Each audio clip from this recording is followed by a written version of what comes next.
আসসালামু আলাইকুম। যারা ক্যানভাতে কাজ করছেন তাদের জন্য একটি বিশেষ পরামর্শ। পরামর্শ হচ্ছে পরামর্শ আর কিছু না। আপনারা যারা ওয়ার্ডপ্রেস দিয়ে পোর্টফোলিও বানাচ্ছেন, যদি বোরিং ফিল করেন বা যদি না পোর্টফোলিও তো বানাইতে হবে, হ্যাঁ? আপনি একটা মাধ্যম ওয়ার্ডপ্রেস নিতে পারেন। আর ওইখানে আপনি যদি আপনার কাজগুলি রাখতে চান তাহলে কি বলবো?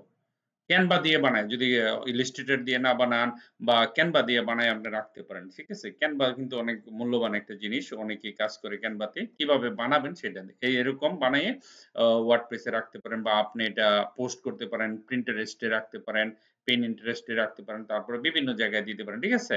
যেমন এখানে তৃস্তান খোসার পোর্টফোলিও এখানে একটা মেয়ে আপনার ছবি এখানে লাগাবেন, আপনার নাম লিখবেন এটা দিতেই পারবেন। ঠিক আছে?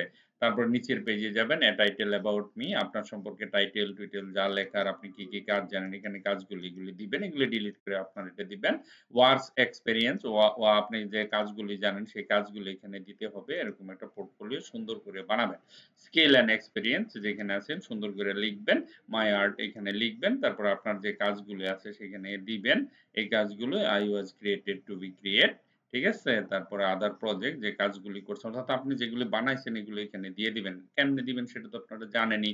হ্যাঁ? ওয়ার্ক উইথ মি এখানে অ্যাড্রেস দিয়ে দিবেন। এই যে অ্যাড্রেস দেওয়া আছে।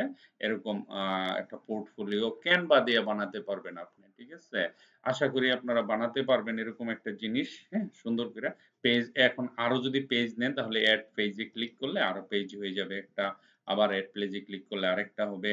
এখানে এড পেজে ক্লিক করলে আরেকটা হবে এড পেজ এরকম পেজ বাড়িয়ে বেড়ে আপনার ডিজাইনগুলো সুন্দর করে একটা জায়গায় কেন্দ্রীভূত করুন মানে এক জায়গায় রাখবেন ঠিক আছে এক জায়গায় রেখে সেটাকে আপলোড দিয়ে দিবেন আপনার ওয়ার্ডপ্রেস ওয়েবসাইটে বা আপনার যখন ডোমেইন হোস্টিং হবে সেই ডোমেইন হোস্টিং এর মধ্যে আপনার তো একটা ওয়েবসাইট থাকবে সেই ওয়েবসাইটে আপনি দিয়ে দিতে পারবেন কোনো সমস্যা নেই ঠিক আছে তো আপনি এরকম ভাবে করে একটা অবশ্য আপনি একটা পোর্টফোলিও দাঁড় করাতে হবে খুব ভালো না হলে কাজ করা যাবে না আমি বারবার সেই কথাটাই বলতেছি ঠিক আছে thank you very much for watching this video bye by